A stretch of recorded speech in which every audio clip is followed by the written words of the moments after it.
Tom, utensils, major contribution to civilization or unnecessary burden? I'm going to go unnecessary burden. Some of my favorite meals are without a fork, without a knife, without chopsticks. This would probably be my favorite challenge to eat, the elimination challenge. So I'm going to go with burden. They're unnecessary and dainty, and we should eat with like Ethiopian injera for everything.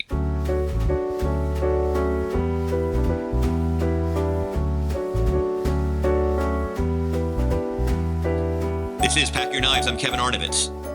And I'm Tom Haberstroh. Tom, 10, 9. We are now down to 9 chefs. We had, I thought, a really interesting episode. Huge fan of Gaggan Anand, the guest chef, Punjabi chef who's based in Bangkok. His restaurant is always on the world's best list. I think it spoke to a kind of the value of a guest judge who really gets it. Also, did you know, Tom, he was famous in 2021 for doing an entire Star Wars themed like set menu at his restaurant in Bangkok? No, I did not know that. Oh yeah, like he did like the Dune Sea dish and Jabba's palace dish, like a space cookie to start. This was some very major Star Wars propaganda in the culinary space, and I'm actually at some point we have to get him on to talk about this. I love it. He was an excellent guest judge, and I kind of like it when they have like the quickfire judge stay on for the rest of the episode because you get to know the guest judge a little bit more. You get a little bit more texture, and he seemed like he was so game for everything. The chefs, I think, with this elimination challenge, they know his deal. They know that he is more Buddha and Tom than he is Sarah and Dale. Just from a foofy, tweezery, outside the box, innovative, let me get out the liquid nitrogen, all that stuff. But he also doesn't take himself too seriously. And that's what I think is really important on this show is you got to have fun. And I think he represents that the best of both worlds is you can be super nerdy, Star Wars, dinner, whatever, but also you can just look at socks and say, I love your socks. This is great. I'm having a lot of fun eating your food. So I love this episode from I think the construct of it was really tight, and we'll talk about it more later, but the idea of not just visually pleasing, not just with your hands, no utensils, but also have a message. It was a lot to tackle, but I thought it brought out the best in the chefs. And like Tom said, he said this was the best food that they had all season collectively. And I got to hand it to Top Chef. That just the challenge in of itself, I think brought out kind of that creativity, that innovation, and just deliciousness in a way that I wasn't expecting. So it started with an emoji challenge. By the way, like a conceit I'm not crazy about, but it actually produced good, interesting food, so I'm cool with it.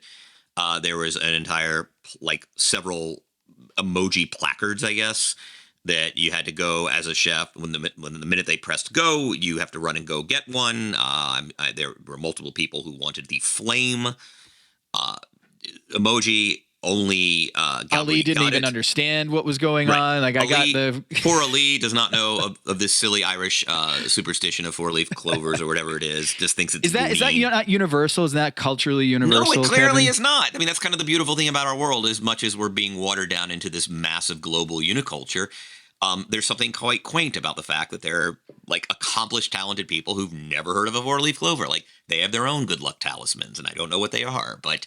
I thought that was endearing, even though he finished kind of on the bottom, probably for the first time in an individual challenge of any kind. Ali did for his herb salad, cucumber gazpacho. And poor Victoire kind of froze, ended up picking nigiri, but not actually preparing raw fish, which was a little, which I think even and she knew it. The moment she did that, she just absolutely clammed up, no pun intended, and just thought like, what am I doing? Why did I choose that? And she had, the pick of the litter. She could choose whatever she wanted of like 7 of them. She wanted to do, what was it? She wanted the flame or the fire one initially, I think we got from the confessional. And then she froze, like you said, and had to do, not something in her wheelhouse. But you know what?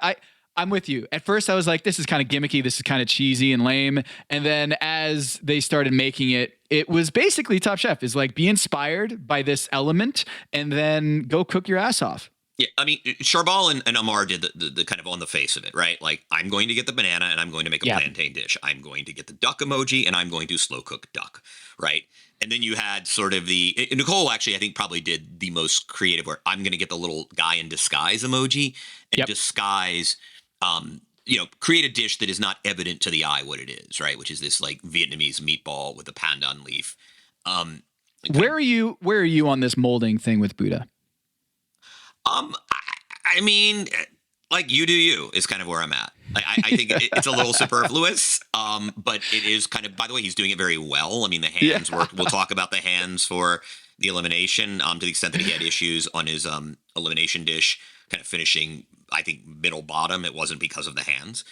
But the cold skull worked, and he actually won the freak. I think we can fairly say that he won the quickfire with his cold face coconut snow with candied ginger, putting it in the face of a skull and calling it freezing to death, which is morbid and weird, but actually brilliant. So good for Buddha. Some gore in there. She had some raspberry notes in there, so it got a little bloody there.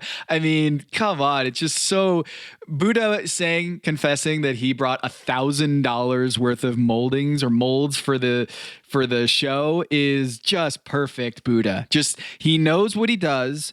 He brings molds to the competition and he's executing. I think it's gonna get probably a little old at some point, but it's not old yet. It's still pretty fresh and interesting and funny. The twist that he's doing here, and it's not tacky. When he's bringing in the skull, I had a little moment of like, I don't know. It's a little kitschy, not tacky, but kitschy. Yeah, kitschy. That's probably better. Yeah, he won the quickfire. I thought Nicole, I think, should have won the quickfire because of just her. It was true to the actual construct of the brief of the quickfire. And I just thought that it was spicy. It was innovative. I think to me it was a harder cook, but Buddha just is doing, out of the box stuff, kind of inside the mold. And he's performing really well. And Ali, poor Ali, did not get the whole 4-leaf clover thing. And Victoire just did not pick the right emoji. I felt for her immediately when that happened. But Amar continues to do like these very homey, decadent dishes.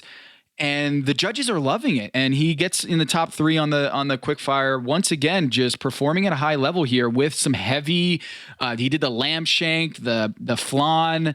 It seems to be serving him well that he's playing to the crowd with some really just I don't know. It seems like he's going for just over the top decadent dishes, and it feels like he's just nailing it. Yeah, I mean, he is. Other than his little over sweet chicken and pancakes the other day, a couple weeks ago, he's pretty much just finding himself in the top on almost every competition in the last several weeks. And clearly I undervalued him. What's also interesting, I'm curious we'll talk about it a little bit with the elimination, but I do believe that, I mean, he's far more versatile than meets the eye, right? Like he's not regarded as one of these technical chefs. And yet he continues, when needing to, turn out technically advanced dishes. And when he doesn't, he doesn't. And he's happy to make the braised lamb. He's happy, to do, whatever kind of his style of food. He's happy to do kind of a very sweet roasted plantain with miso butterscotch.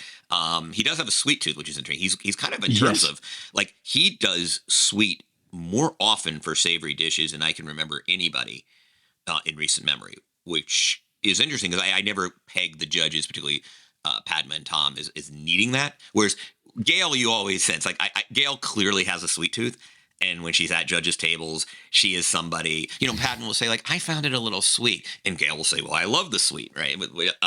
But Amar is kind of an odd risk taker. It's not apparent to meet the eye, but he does take selective risks. And right now it is really working for him. He is on a roll.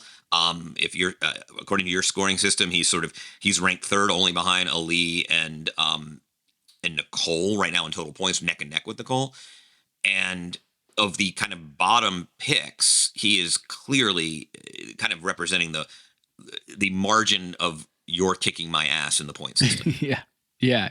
And I think people just take him lightly because of the fact he's so free spirited, just happy go lucky, everyone's favorite teddy bear. But he's just performing. He's just continually executing delicious food within the constructs of the show. And he's no slouch here. He is a serious contender to win this whole thing, even though he seems to be so laid back and everyone's, comic relief on the show. He's performing at a high level and one of our last picks, like you said. So, Amar did really well. I think looking at the other side on Quickfire, we buried the lead a little bit. We're going to have Dale later in this program to join us here to talk about his run on Top Chef. We'll talk about his elimination challenge, but Dale will be joining us. And it was a short-lived performance. The Quickfire didn't go so well with the pulled chicken noodle soup in homage to his mother, and just the hominess and the love that she put into that dish when he was growing up. And it didn't nail. It didn't, I think that's a dish that you can't do in a quick fire, as Padma said. It's just, it didn't come together. So Dale didn't finish in the top three, finished in the bottom three there. And Victoire and Ali, we already talked about. Yeah. Chicken soup's one of those things. I mean, there's a reason there are people who will, it's like when I got into the bone broth thing several years ago, I mean, I was doing chicken bones in a bone broth for like days. I never turned the flame off. Right. Yeah. It's a dish that is so simple. It's basically chicken soup, but what makes it delicious is just the depth that you get from thyme. And so it was an unusual choice. He did some handmade noodles, which is really impressive. Let's go because we do have Dale coming up. Let's quickly kind of run through the elimination, and then we can get more insight on the elimination from Dale.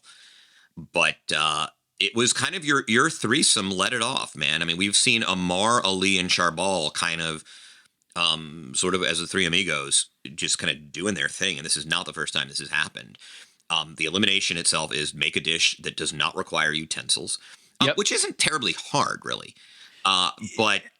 And it's not very restrictive, right? Like as I'm seeing these dishes, I was like, oh, you can basically do whatever you want. You just like tacos, burger, like just thinking about how rare do I eat food that requires utensils. It seemed like they had a pretty wide range canvas here. Right. And so, your trio there, Amar was kind of, Ali won the challenge with his mushroom kibbeh, his chicken pea mousse, his pickled grape leaves, kind of a mezza without meat, and with this kind of ice effect. His statement and mission and message was about sustainability. He wanted to go vegetarian. He wanted to kind of represent the melting ice glaciers, and the visual effect was wonderful, and apparently the food was delicious. And use mushroom in lieu of what you would probably use there as lamb. And he won again, man. He is just absolutely, I mean, he's one of the more impressive Cheftestants, Tom, in recent memory. I mean, he owns it every week. Yeah, and like Amara's like to point out is that he used the cut off an artificial fake leaf from the stew room to plate his dish. That's hilarious. And it's just great. It's resourceful, and it plays the whole climate change. Yes. Right, he didn't want to cut, live plants. Of course, Gabri kind of poked fun at that in the stew room afterwards. But he's I hate to say it, but it's why I picked him number 2. I guess he's performing at a really high level. And Amar, his pal, also in the top with the papaya salad deconstructed. Holy shit! Like that dish If you had put that on a plate and said, who made that dish? Not in a million years would I have picked Amar. And it was brilliant. The whole sliding it like a hockey puck. He had the sausage there, sliding it across the dot, and he had the dust on top of it. The versatility of Amar, like, don't count him out. He's been outrageously good. And you know, this one wasn't necessarily the most the same profile that we're talking about with just really sweet dishes. You might have thought this was Tom. You might have thought this was Buddha, but it was Amar just doing an amazing job. Whereas I think, you know, Sarah kind of played to her strengths and more of her homey Paducah, Kentucky Southern dish with a fried rib where it was just, they loved it. The pecan pork with cocoa buttermilk, it seemed like a huge hit. Surprised she didn't get in the top 3, but Charbel playing up the Lebanese flag. I thought that was a beautiful dish, well executed. The only knock on that one was that they just wish they had more of the chips. But I thought Sarah was just as good as those other three with her fried rib. And you know what? Like Tom said, there were 10 really good dishes, excellent dishes, and someone had to go home here. And of course, in the bottom 3, we're seeing Dale, Victoire, and Tom. The big surprise here is Tom, Kevin. Yeah, you know, it's funny. He is a technical chef with great ambition, and it doesn't work if you can't always execute, and he's having clearly a lot of trouble executing the highest degree of difficulty dishes, which he routinely, of the 10, 11 chefs in the last couple of weeks, he has routinely gone for high degree of difficulty, and he's not executing, which is dangerous.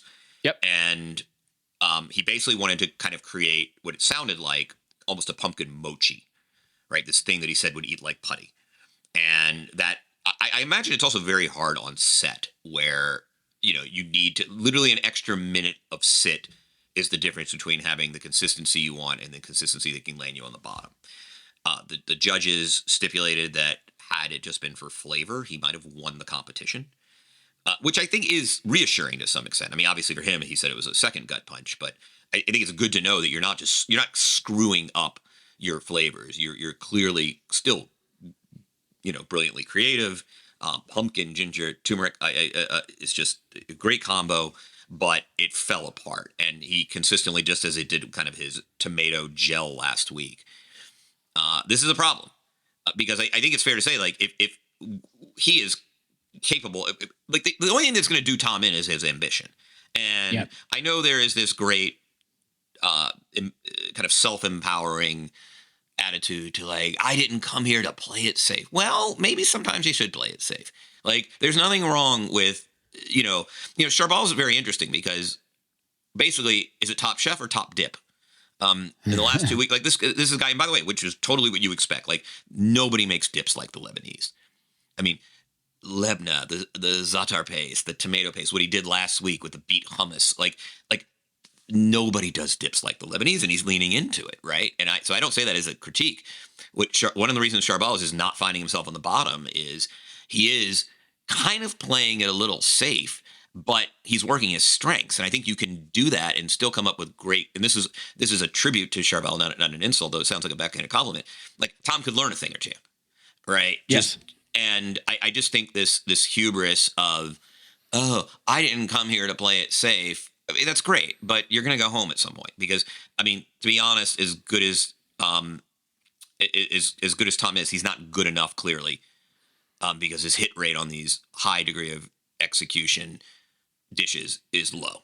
He is consistently ending up on the bottom because he can't make the jelly, or it looks weird, or he can't strain, or it's so the technicality is only as valuable as your power to execute it.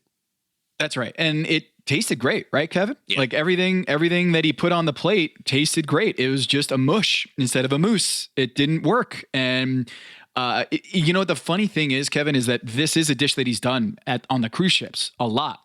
And so the actual execution of it, maybe it was the time constraints, maybe it was just the away game for him that he's not in his kitchen in the cruise ship. This is a dish that he's executed several times, and it included carrot. Once again, he seems to have this obsession, this fetish with carrots that he brought in on this pumpkin mousse in a glass case or in a trophy case. I don't know, kind of weird on that Shadow level. box of some kind, yeah. Yeah.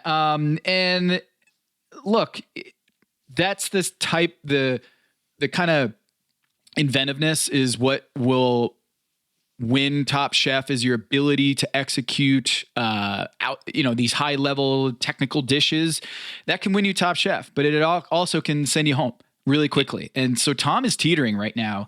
And I think Victoire being on the bottom, I didn't think she was going to get sent home. Dale didn't nail his protein, and we'll talk to him about that. He gets sent home for the chicken and the other stuff. But you know what I like to say? He lost 2 dishes this year, and both of them included cilantro. And maybe that's a lesson, Kevin, is maybe we should stay away from cilantro, right? I don't know what I'd do. I would have to kind of like abstain from that dish, Victoire is, her cassava cannoli was, that's tough because it is a staple, like it is a staple starch of the continent. It's important. It's also, I do feel like there is somewhat of a ceiling on it. And like there are potatoes and like there are a lot of kind of staple starches. Like there is a little bit of a ceiling on it. And, she boiled her potatoes rather than frying them. So the accompaniments, which were primarily, it seemed like consisting of various kind of potato elements, just didn't have any richness. And I think she probably came very close to going home, if not for Dale sort of not getting, it sounded like the mole was actually the best part of the dish, according to Judge Tom. But hey, you got to nail your protein. I sort of had it as Sarah and Gabri sharing 4th and 5th place for the pecan pork rib that Gaggan said should be a fast food concept. It's so good. And Gabri for his sea bass al pastor style tacos, which just looked, that is what I wanted to eat there. I have to say, of the 10 dishes, I really wanted to eat the sea bass al pastor tacos. And then I had sort of sharing 6th and 7th, Buddha and Nicole, who had successful dishes, but not incredibly successful. They both earned a little critique. Nicole's did kind of a Jianbing style beef roll, almost it looked like, which is a great dish, but apparently a little dry on the outside, and got a little ding for there. And Buddha did this bounty of vegetables that you dip in this caramelized onion, black garlic puree, with this brillat savarin, which is a triple cream cheese, bread crumbles in all of it, of course, in the mold of a hand. Which was a little creepy. Oh, wow. Just a little creepy. Wow. It was, but we love the molds. It was an amazing dish. Yeah. Amazing dish. I think, Kevin, it's a lot like the NBA this season. It's so the parity, everyone's a contender in the NBA playoffs right now.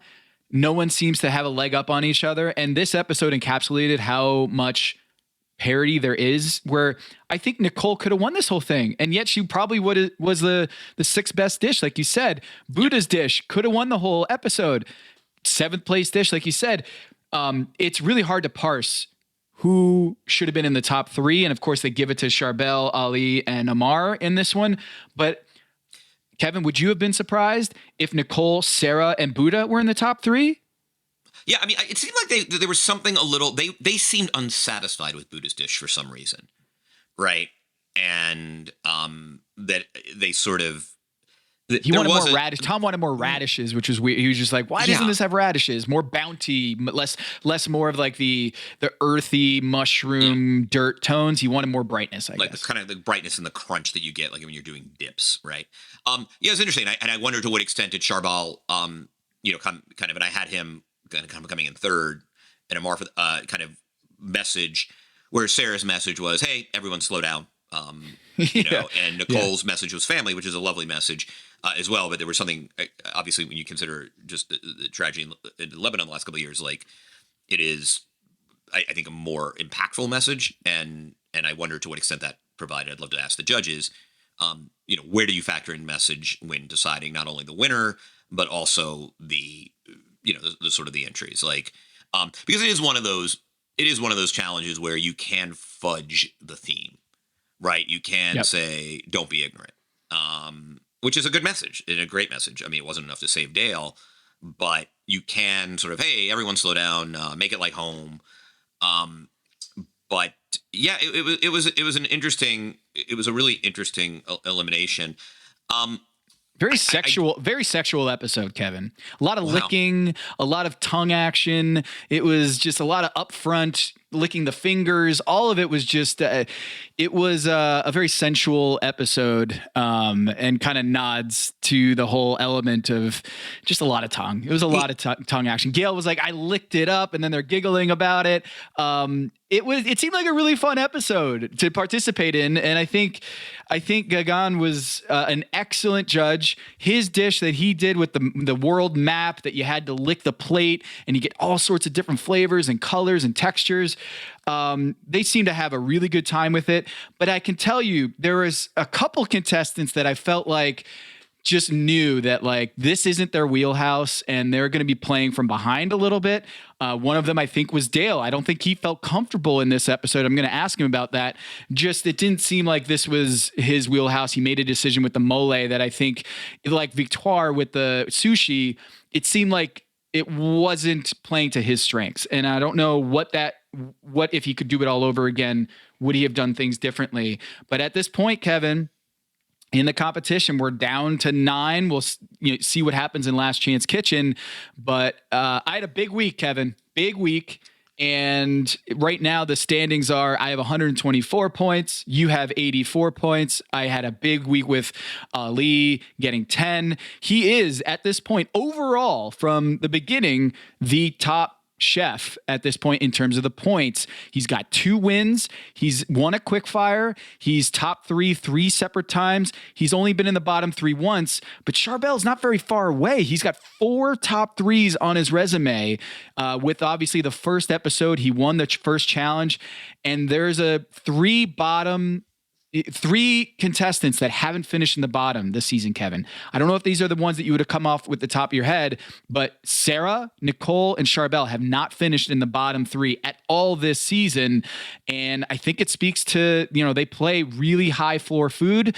And this is a wide open race, and I'm not surprised that, Ali's doing well, but so is Buddha. So is so many other chefs on this season. You can't count any of them out. And I still want to see, I think we have the best Victoire performance ready. We haven't seen that yet, her breakout performance.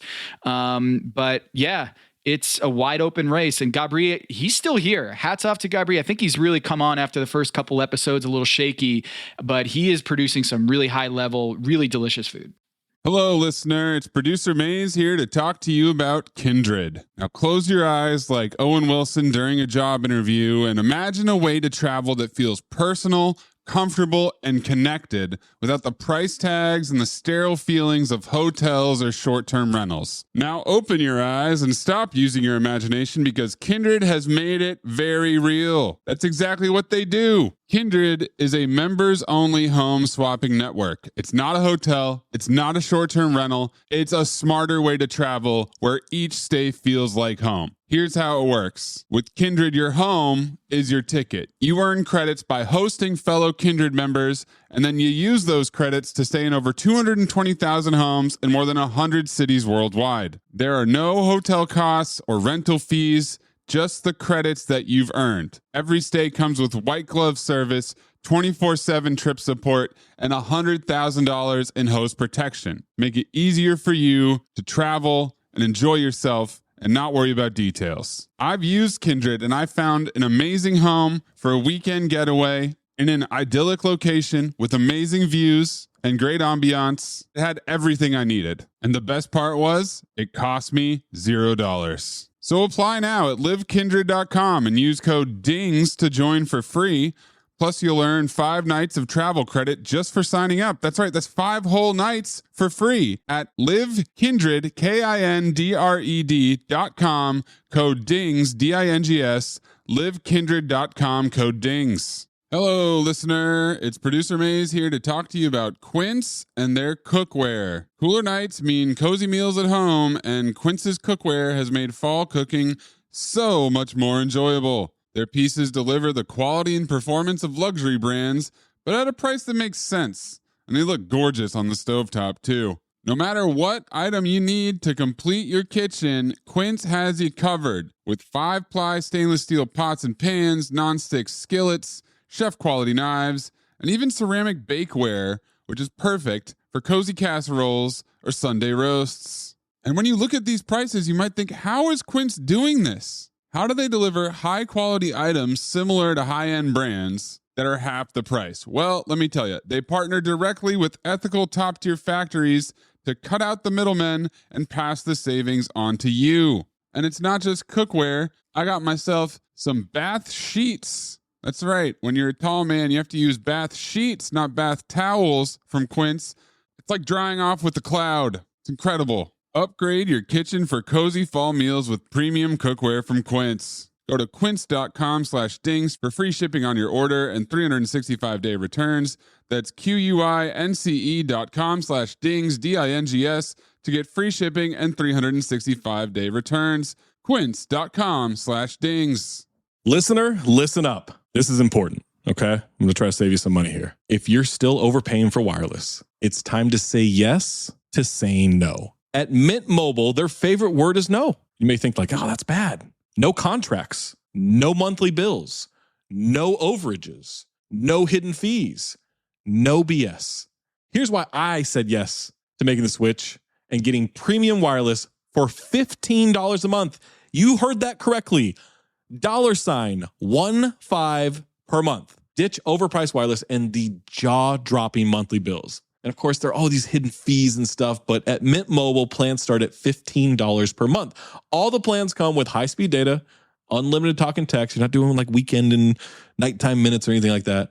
And it's delivered on the nation's largest 5G network. Use your own phone. Don't have to get a new phone. Use your own phone with any Mint Mobile plan and bring your phone number along with all of your existing contacts. I switched months ago. People have asked, did you actually switch? Yes, I actually switched months ago. And I don't know what to do with all this extra money. I've cheated the system here. I've rigged something. This is an Ocean's 11 situation where I'm stealing wireless from Mint. That's how good a deal it is. Ready to say yes to saying no? Make the switch at mintmobile.com/dings. That's DINGS. That's mintmobile.com/dings. Upfront payment of $45 required, equivalent to $15 per month. Limited time new customer offer for first 3 months only. Speeds may slow above 35 gigabytes on unlimited plan. Taxes and fees extra. See Mint Mobile for details. Once upon a mundane morning, Barb's day got busy without warning. A realtor in need of an open house sign. No, 50 of them, and designed before 9. My head hurts. Any mighty tools to help with this plight? Aha! Barb made her move. She opened Canva and got in the groove. Bulk creating Canva sheets. Create 50 signs fit for suburban streets. Done in a click, all complete. Sweet! Now, imagine what your dreams can become when you put imagination to work at canva.com.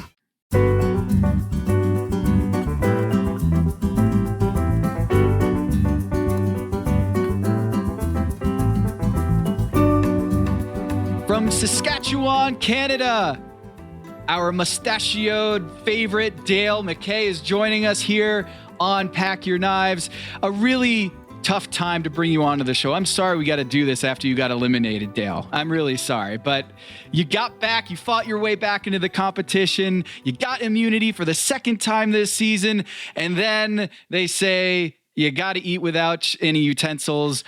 You do the mole, unfortunately heading back to Last Chance Kitchen. But you know what? We're so happy to see you. We have lots to talk about. Thanks for joining the show. Thanks for having me. Appreciate it. So how is it just watching your performance? You said it was a roller coaster on the show. It really has been a roller coaster for you, but how has it been being able to watch it on your couch and seeing, reliving this whole experience for you? It's super different, especially this time around. It just feels very, very different. I'm a very different person than I was when I won my season. That was 12, 13 years ago. A slightly different piece within myself, I guess you could say. I love to compete. And I think over the years doing all different types of competitions, whether it be sports or food or whatever, that, you're not going to win them all. You can really prepare, preparations to me has always been the biggest thing in my career when it comes to training. I always took my training very, very seriously, tried to be a very technical chef. And I look at competition the same way. I prepared the best I could to do the best I could. And it obviously didn't necessarily work out the way that I'd want it to, but I think I feel like I'm still walking away proud of what I did. This is a very different season comparatively to any other one. There's so many great chefs, and I can't say that I'm walking away with my head down. I feel pretty good about the whole thing. I'm always interested in because I've met chefs who basically have said you couldn't pay me to do a competition show. It's not because they consider it déclassé or anything else. It's just like hey, it's not a competition. I think being on a Top Chef requires a certain temperament. And I'm just wondering what it is about you specifically that is just like why, aside from the obvious, hey, there's profile and media and you get a little exposure to people you might not otherwise. Like, what is the competitive appeal of this? Like, what drives a person to sequester themselves for months, like being tortured in a kitchen, basically? See, I love it. Like I would, if someone called me and said, hey, let's do a quick fire tomorrow or right now, I would do it. And it's because I love that feeling. Like when you're about to start, and I usually start swaying back and forth and my head starts going, and it's the type of pressure that I absolutely love. And it's like, again, even outside of the kitchen, I try to compete in other different things just because I just enjoy that kind of pressure on myself. The seclusion, all that kind of stuff, to me, that's like where I find I get the edge on some people, is the fact that I don't mind seclusion. I don't mind. I very much, I always say I'd be a good prisoner or a good boot camp. I can pretty much eat the same thing every day. I can do the same thing every day. I'm very good at getting into a groove and kind of staying there for long periods of time. I've done a lot of restaurant openings, and I find restaurant openings are similar, that you just give up everything for about 6 months. You're like a submarine. You just got to go down and conserve all the energy you can and really just put all your resources into specific things. And so that to me kind of excites me. And like you said, I know so many great chefs that are amazing chefs, but if you put them in those situations, they don't fare well. And I think it's just a certain type of competition or brain that you need to use. And not every, I know chefs that are much better chefs than I am that take a lot longer to come up with dishes. Their dishes in the end are amazing, but to turn them over in 30 seconds or in 20 minutes is very, very difficult for them. So I think it takes a certain type of chef for sure. Okay. Gaggan Anand walks through the door. What's going through your head as you're seeing him in the Top Chef kitchen? To be honest with you, I don't know him that well. I know a lot of the chefs do know him really well. I got to be honest with you, I don't really follow a lot of chefs on Instagram. I don't buy a lot of cookbooks. I've never really been that chef. I'm more kind of a blue collar I just cook what I feel like and what I like. I've never really been that chef, to be honest with you. So I truly didn't. I've known of him. Who's this guy? Who? Like, kind of, yeah. And I know that's lame or whatever, but I really didn't. Of course, Buddha and Tom are just like, freaking out. God. They're freaking out. Like, I swear, Tom, there's tears in his eyes. Yeah. Yeah, that's an interesting observation, right? Like what we've seen in the last 20, 25 years is like this emergence of chef world.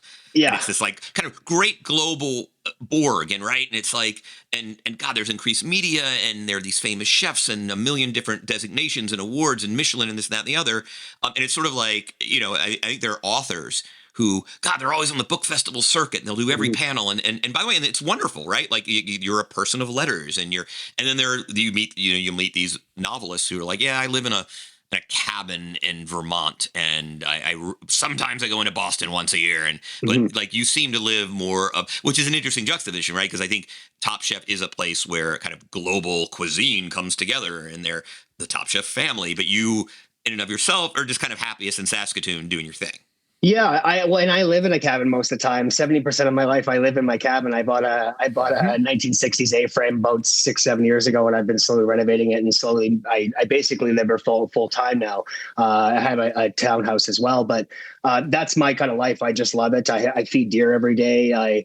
I love animals. I hang out with my family, my girlfriend. I'm pretty chill. I've been lucky. I got to work in in Tokyo and London and New York and lots of the places I kind of wanted to work, but I'm a pretty chill guy. And to say, like I said, I eat the same food all the time. Like if I can have a ham and Swiss sandwich and soup 4 times a week for lunch, I'm stoked. I love it. It's a really good ham and Swiss, but it's I'm not that fancy. So on this particular episode, Dale, you had the chicken noodle soup, which I think had a lot of heart in it. Like you chose the emoji, and conceptually it made a lot of sense. Did you know that when you plated that it wasn't, you wish you had more time with the dish, and that I think Padmo said in the episode that like you just can't pull that off. No pun intended, in the time constraints. Did you feel that? No, I mean, yes, in that situation, absolutely. I didn't think it was the best it could be, and I'll be the first one to admit that generally with any dish, but I've made amazing chicken broth in 30 minutes with a pressure cooker lots of times in the restaurant. It's something that I've tested lots of different broths and how fast I can make them and how flavorful I can make them in my preparation to do Top Chef. It just didn't work out that time. I didn't get enough, I didn't get to roast the chicken enough before I got to do it. I put too much liquid in. I didn't have enough time to reduce it down quite. All the factors were in there.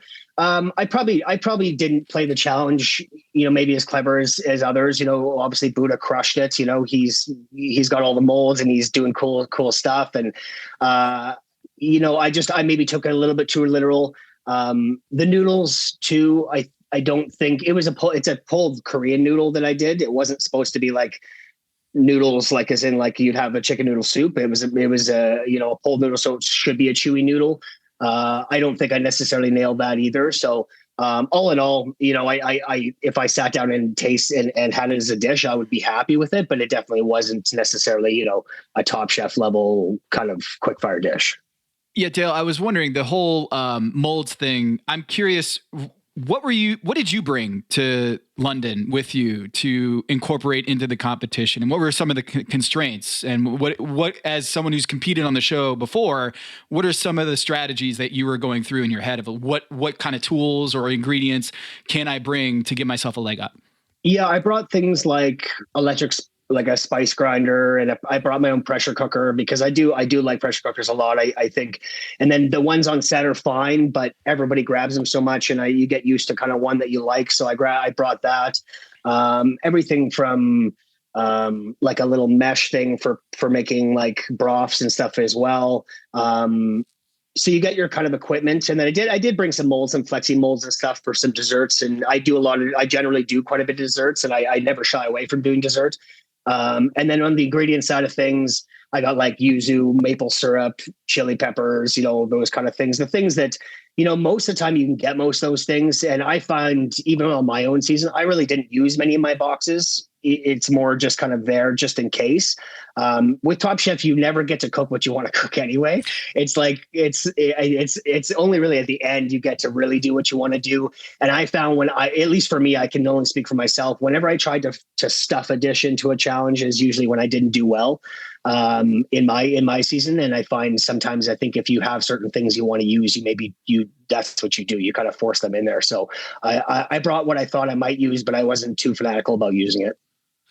What was the vibe this season in terms of competitive juices? Like it seemed, you made note of it in your testimonials, even here, you've changed in 13 years. Mm-hmm. Has the show gotten more collegial, and is it because there's less at stake, more at stake? I'm just curious, like the general kind of mood among the chefs. I think it's definitely got a lot more pleasant over the years, for sure. I would say. I don't know if that's the case because the competitors have, or if the show has decided that that's not necessary to build the storyline. I think it's dramatic enough, and I think people appreciate what everyone's doing on the show enough to not make it dramatic in the sense of like a season where Marcel was on, where, he was up on the roof and rapping and people were like fighting and it was very contentious and all that kind of stuff. So I don't know if they necessarily needed that after a number of years. This season, I think, is probably different, even more so because the fact that everybody came in highly respecting each other, because the fact that everybody has already accomplished a lot on their respective shows. On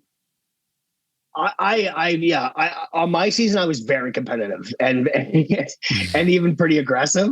I was pretty mind games, even in the sense of like, I was openly telling people that I was going to win, like to the other competitors, whether it be on camera or we'd be in an elevator together. I remember there was like 8 of us left, and I was in the elevator, and our house mom was there, and she was like, and someone said something. I said, no, but like, I'm going to win this season, right? Like, you guys are aware of that and stuff. And that kind of came from my like training it with Gordon Ramsay and stuff, in the sense that that's how it really was. And it wasn't, and I didn't say it in like a nasty way. It was just more like overriding confidence, like this is what's going to happen, which really does affect people's ability to have confidence in yourself. So if you doubt yourself at all, that's going to really push you down a little bit. So there's a lot of that, but this season was very cordial. And honestly, I respect everybody who was there. And, you know, I don't think, I think everybody had a chance to win. Obviously, certain people are doing very, very well and maybe beating out other people, including myself, clearly. Dale, when you look back at this season, what was your favorite challenge and what was the toughest one for you? Because this one where you can't use utensils, you had to have a message, you had to have it visually stunning. You go with a mole, and I kind of felt bad because it was like you were doing something new and you were trying to play up the whole "don't be ignorant" thing. And to me, it didn't feel like your challenge, but I could be wrong about that. No. Was this one tough for you? Yeah, it was. And I don't really know why it was tough for me, but I don't know if that was the right time to try something new. And I don't really like any of the challenges that where it's about the story. I really don't. I don't really think that's, sorry, but I've dealt with my trauma. So I'm not, so I don't have like, just because I'm not going to harp on or say, anyone else uses the story more, but I don't think this is at the end of the day, a cooking competition. It's not like a story competition or who's come from worse or who's dealing with more in the sense of emotionally. So I've never associated, I associate food with childhood and stuff. And this is something my mom makes and it makes me feel good and that kind of stuff. But I'm a pretty literal chef. I cook for flavor and for, all that kind of stuff. So you're right. My story really probably didn't hold up to everyone else's story, but it was, there was a slightly different challenge for me. And I think I just thought of it too literal in the sense of that they wanted us to do something very formal and something like Gaga would, what he was doing is something you're going to lick off the plate or that kind of stuff. And so I think that was my problem, not the challenge's problem. Cause clearly other people did much more casual, like Sarah did an amazing rib, I do amazing ribs. I don't know why I didn't just do an amazing rib or something, that's yeah. Smart. She plays. I was looking at the menu on Aiden Kitchen and Bar, which I have in front of me, and I was like, yeah, like those chicken wings with the lemongrass. Like yeah, I do hand food nonstop every day, all day. I do everything from croquettes to just super tasty, just casual, rustic, and for whatever reason, I got it in my head that it needed to be like a more of a formal thing, and it needed to be high end, and we needed to use all those kind of things. And that's my issue. That's not necessarily anything else. And when I was looking around kind of going, I think I kind of got in my head on this one. And whether it's because I just got back in and I wanted to swing or whatever, I was happy with the dish. I think it had, pickled onions, it had some acidity, had some, heat from the jalapenos, it had some crunch, it had, I do feel like it was a good dish. And honestly, I've been to Mexico twice since the show, and I went on a complete mole tour with my business partner and my girlfriend and stuff. And I tasted probably 40 different moles, and I feel like I make a good mole. I'm not going to lie. And I'm not saying that because, for any other reason, I truly still don't think you have to be from somewhere. I've met some amazing cooks that I've never been to Italy, but make some of the best Italian food I've ever had in my life, and I think that can be the same with a mole or anything else. So I definitely have gone and done some deep research and tasted kind of everything I can from just to give the respect, to the cuisine and to the mole. So. Dale, hats off to you because you not only went head to head with Begonia, but you delivered in a big way. And I'm just wondering, what was it like to face off in Last Chance Kitchen against some amazing chefs and power through and then feel like, oh, I'm right here on the cusp. And then you got to go head to head with Begonia, who I think as far as resumes go, she's a juggernaut on the show. Yeah. Oh yeah. Super strong and very confident. And, and she doesn't shy away from competing and from saying what she thinks and everything else. So I love that. I'm reading between the lines there, Dale. I'm reading between the lines there. Yeah, go ahead. I loved it. It was Easily. I mean, I showed it all on the show. I never thought I would cry or even shed a tear on television and stuff. And I got really emotional because honestly, going home the way that it went home the first time, I accepted it because I felt like we were in the bottom, me and May, like I knew that we were in the bottom. I felt like that the whole time. So it wasn't a surprise, but to get the opportunity to fight back and then to get to do it in a big challenge, it didn't show, but Tom even said, when we were standing there, me and Begonia saying like, this is literally one of the hardest challenges we've ever given anybody to do, because it really is. An hour is not like an hour. That's hour to get in the kitchen, to set up, to do all your kind of things. And then just to build towers, if you have to take these plates, put them on there, put all the things, that alone takes 5 to 7 minutes to kind of get done and get it plated and stuff. So realistically, you're looking at about 42 to 45 minutes max of actually cooking. So it was said that I played it safe, which I don't really understand what that means. I mean, we were told to do a biscuit, a sandwich, and a pastry, and that's what I did. I made a biscuit, a sandwich, and a pastry, and so I felt the best I've ever felt after that challenge. I think you asked me what was your favorite challenge. That's easily my favorite challenge because it was a hard challenge. I was struggling. They made me seem pretty calm in that challenge, but I was struggling. Like I was pushing and pushing and pushing. I was grabbing things with my hands and plating it. Like it was like we were both pushing like crazy and stuff. And I feel like my experience in the sense that it came through there in the sense of making sure that you're getting everything on the plate. You're making sure that everything tastes properly. Like I said, I mean, during the challenge, I made sure that I tested the biscuit as well. I wasn't just going to whack them in the oven and hope for the best. And so I think that's what you do in competition. You try to eliminate all the elements that could go wrong. And I think I did that better that day, at least. Can I ask an offensive question? What is the appeal of a Scotch egg? Yeah. What is a freaking? It's food they could only invent in England. Yeah. Or Scotland, apparently. I've had more bad Scotch eggs than I've had good ones, and exactly. I've also had some good ones too. I felt like it was a good Scotch egg. It wasn't a great Scotch egg. And there's always tons of factors in Top Chef, right? It's like just the fact that not being able to get pinko breadcrumbs versus only being able to get like more of like a powdered breadcrumb.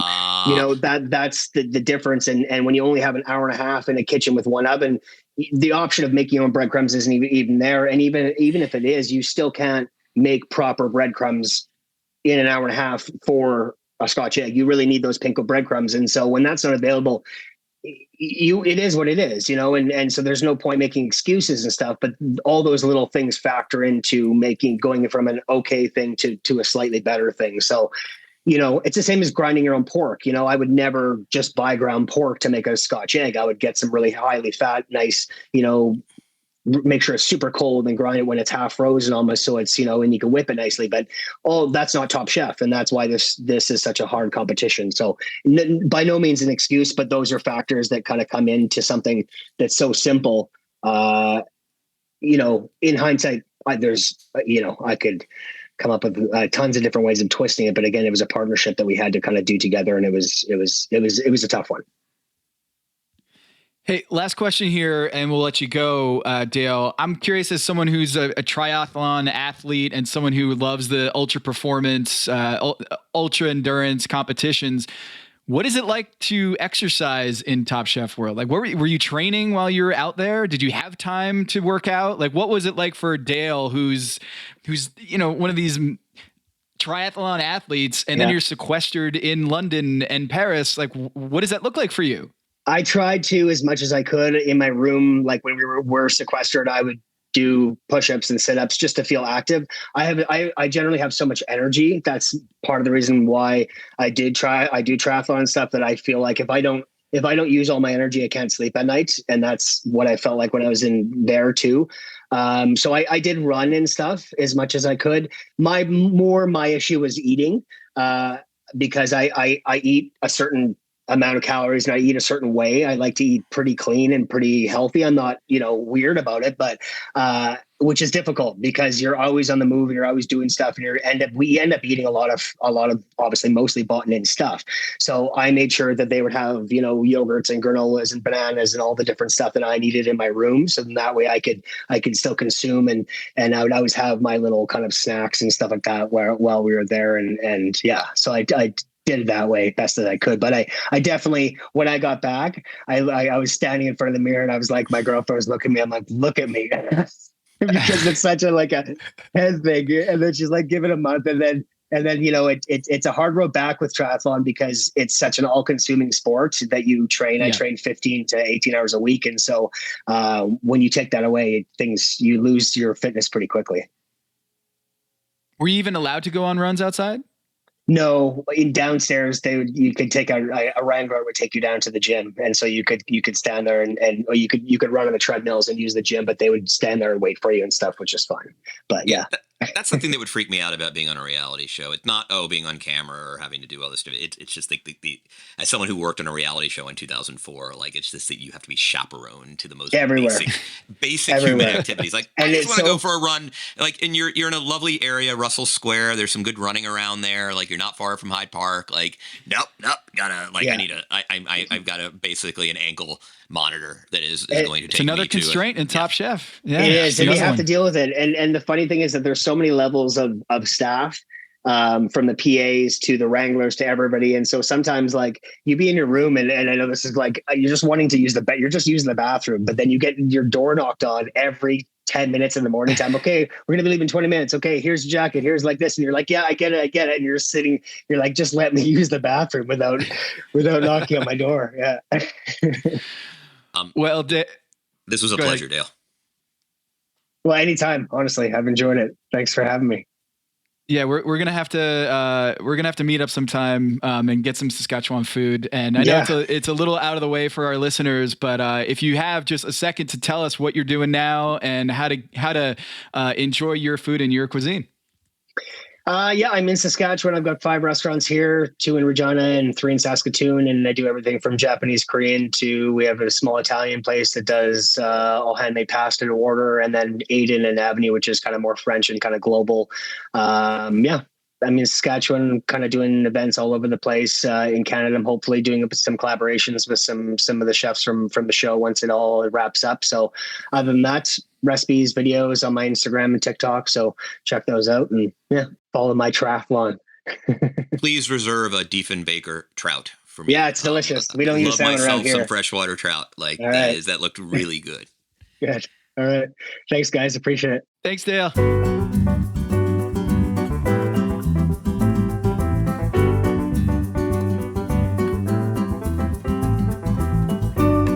That was Dale, and that was great. Tom, closing thoughts as we go into the final 9. Yeah, so Dale and Sylvia are in Last Chance Kitchen. We'll figure out what happens there. Obviously, we watch these episodes after they air and release to the world. So we're going to see what happens in that sideshow. Not in a pejorative sense that it's a sideshow, but you get it.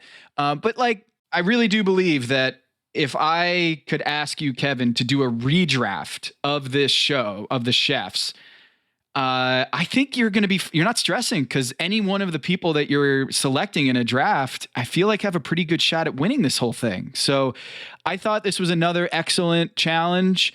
I thought Gaggan was just a perfect judge for this show, this episode. And I loved learning about the life outside of the kitchen from Dale. So it was really cool to see the different things that he brought. The pressure cooker always goes wrong on Top Chef, so it makes sense that you want to bring your own pressure cooker. And I'm sorry to see Dale go because I feel like if he made some other decisions on what to make or execution-wise, he could have won this whole thing. I was really impressed with him and sad to see him go to Last Chance Kitchen. But as you saw earlier, he can win this whole thing and get back into the competition. It is wide open, Tom. It is the Western Conference of the NBA of Top Chef is season 20. That's right. We'll see who comes out on top. But next week, some more drama. We'll see who comes out at Last Chance Kitchen. And I need to get some of that. I need to get some of that papaya salad deconstructed from Amar. Just what a dish. Really impressed with him so far. It has been a breakout performance from Amar the last few episodes. So let's see if we can keep that momentum going. Yeah, Amar, if you were listening, get that off menu at Vaca, because I know it doesn't really fit with the Spanish theme, but we would love to sample it. How cool would it be just to kind of stroll in Costa Mesa at a Spanish style restaurant and say, yeah, off menu, I want the papaya salad. That would be very cool. For Tom Haberstroh, this is Kevin Arnovitz, and this is Pack Your Nines.